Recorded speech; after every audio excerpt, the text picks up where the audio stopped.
My name is Koos Nel, CEO of AgriX Group, and welcome to this session that we call Viewpoint, where we discuss topics of interest and that can add value in the agricultural sector, and topics that's not necessarily getting all the shelf space that it should. Today we talk about changes in the regulatory environment, and that's an environment that is changing and evolving rapidly with increased enforcement of the Financial Intelligence Center, or FIC, with their requirements. Now, what we set with is the introduction of Directive 11, and that marks a significant shift in the regulatory landscape, and many agricultural businesses may already be accountable institutions without realizing it. And this session unpacks what it means, what is required, and how to respond proactively. So, and compliance is no longer optional, and many agribusinesses, I think, are already accountable institutions without realizing it. So today with us is Francois Meintjes, Advocate Francois Meintjes. He's a consultant with Moonstone for the last 20 years, and a strategic partner also of AgriX. He's also part of the panel of advisors in AgriX, and he's keeping us informed on what is going on regarding compliance. I know Francois for a very long time, and I know in terms of his ethos, his values, he's diligent, trustworthy, and always see how we can add value and assist clients in the best and appropriate way. So Francois, welcome. We really appreciate your time and looking forward to see what you're going to share with us. Maybe for a start, Francois, you are also linked and a member of Moonstone, that is providing a very comprehensive service in the financial services industry, and we have agreement with them actually to extend the service also to the agricultural industry. That is where you are basically coming in. Maybe before we dive into Directive 11 and what it means, maybe just a short overview of the framework where how you deal with clients around compliance. What is the process? Thank you very much, Koos. Yes, to start off, I can tell you that as a compliance practice, specifically in FICA, we have a structured process that we normally use. And I can just quickly point out, it's plus minus 10 points, and I can just evolve a little bit around it. First of all, we start off and do a gap analysis. In other words, to have a look how compliant you are with FICA requirements. Then we also assist with the registration, if applicable, as well as the appointments, first of all, of the FICA compliance officer, and then also of money laundering reporting officers. We also assist with population of a risk register. Fourthly, and very important, we assist with the compiling of what we call a RMCP, that is the Risk Management Compliance Program, which is quite extensive, but there we come in with our assistance to help the accountable institution with that. Training, which forms pretty much part of FICA and the legislation, we assist there. And then also with implementation of processes, applicable processes, the assessment of effectiveness. And if applicable, and we've got a few cases where I personally was involved, we assist with remediation. Monitoring, which forms pretty much part of our assistance after everything was implemented. And last but not least, I can say that the way in which we provide our services can either be on a consultation base or on the other hand, with a review over a 12-month period. And that's basically our process. Okay, thanks, Frans. Yeah, that's very, very comprehensive. Right, Frans, yeah, we've seen increasingly regulatory pressure across industries. And I think what's new is the Directive 11, introduction of Directive 11. And I think what is important for the viewers is basically to put it into context. And previously we had a discussion around accountable institutions and why is this specific directive, why is this now important? Yes, I can just start off to say that it is the second time that the FIC, the Financial Intelligence Center, has provided a directive, what we call for a RCR. The first two directives was Directive 6 and 7 during 2023, and now we sit with Directive 11, which was introduced and is, as we speak right now, already in place as of the 1st of April of this year. So it was definitely not the April Fool's joke, but it is in place. And just a quick another date is it needs to be completed by applicable accountable institutions as from Monday, the 4th of May of this year. Okay. Right, now let's bring it closer to home. What types of agribusinesses are most likely to fall within this definition of accountable institutions? Well, there I must just break down and I must tell you, one of the 23 accountable institutions items is item 20, which is stated as high value goods dealers. And I think that will be the one aspect in the agricultural business where, in my experience as well, since it was introduced at the end of 2022, I think the majority of people in the agricultural sector was not aware that they are indeed an accountable institution. Now, to give you practical examples, let us break it down. You can think about auctions, auctioneers in the live sector, you know, of cattle. You can think of well, agricultural co-ops. You can think of dealings with agricultural equipment. And the bottom line is, if it's over 100,000 Rand, either the selling or the buying of those goods, the chances are almost 99% that you are indeed an accountable institution. Maybe just the last one, which I can mention here, which I also have seen in the agricultural sector, which pops out, is credit providers.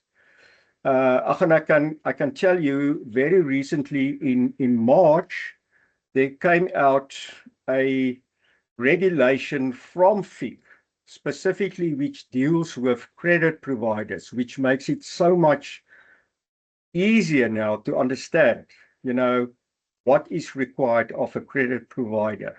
And I can tell you most of your credit providers also deals within the agricultural sector. Okay, right. So now we talk about it's accountable institutions. We know in terms of when it's applicable, and now we have Directive 11. What exactly is that, and what does it require from accountable institutions? Okay. So Directive 11, it deals what we call the RCR, which stands for a risk and compliance return. And it is basically, you can say, a questionnaire. I have looked at the different RCRs for the different accountable institutions, and I can tell you all of them is plus minus 100 questions. With other words, questions, and I can break it down, it will then be applicable to the accountable institution to give feedback to the FIC, the regulator, and the questions deals with the accountable institution, how it deals with its own clients regarding money laundering, terrorist financing, and proliferation financing. Now, if some of these items sounds a little bit Greek to you, if you become more aware of the FICA environment, you will clearly understand what exactly it means. I think most of us know money laundering, or we heard the term money laundering. But the RCR is, and like I've said, it's the second time that the FIC have now put out this questionnaire. And once again, it's mandatory. So you must complete the questionnaire within a certain time period, within 2 months, as of the 1st of May of this year. Okay, thanks. So basically, it is that questionnaire that need to be completed. That's now, right. What happens if a business does not comply with this directive? Right. That's when the other point comes in. The first of all, you sit with administrative sanctions, which the FIC as the regulator can provide. With other words, where you have a penalty. Once again, we sit with the example of the first RCR, which was provided, what I've said already, in 2023.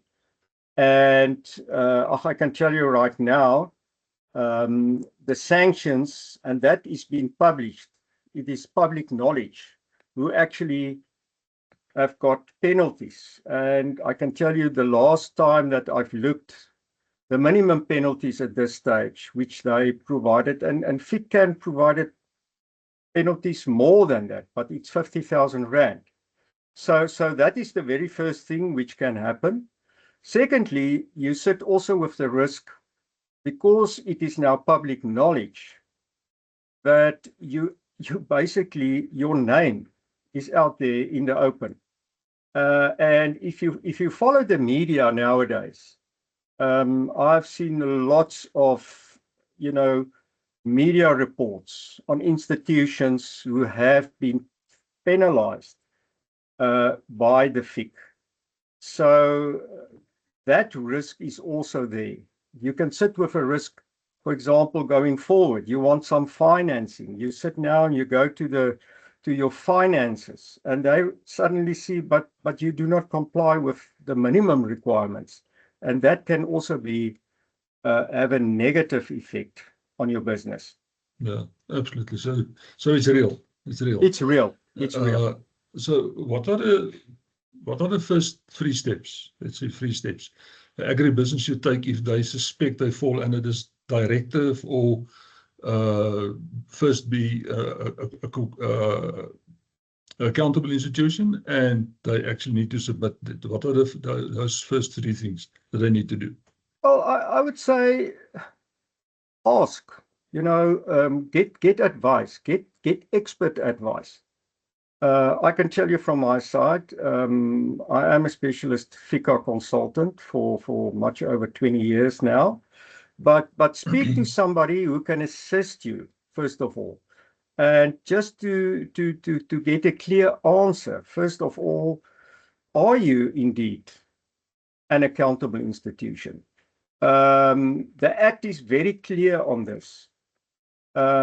if you fall within the ambit of an accountable institution, it's your requirement to register. I can use another example. All of us know we need to register with SARS as taxpayers. So, and that I can say as part of the process. So first of all, make sure to say, get some clarity. Are you an accountable institution? And get some assistance to at least get your registration in place.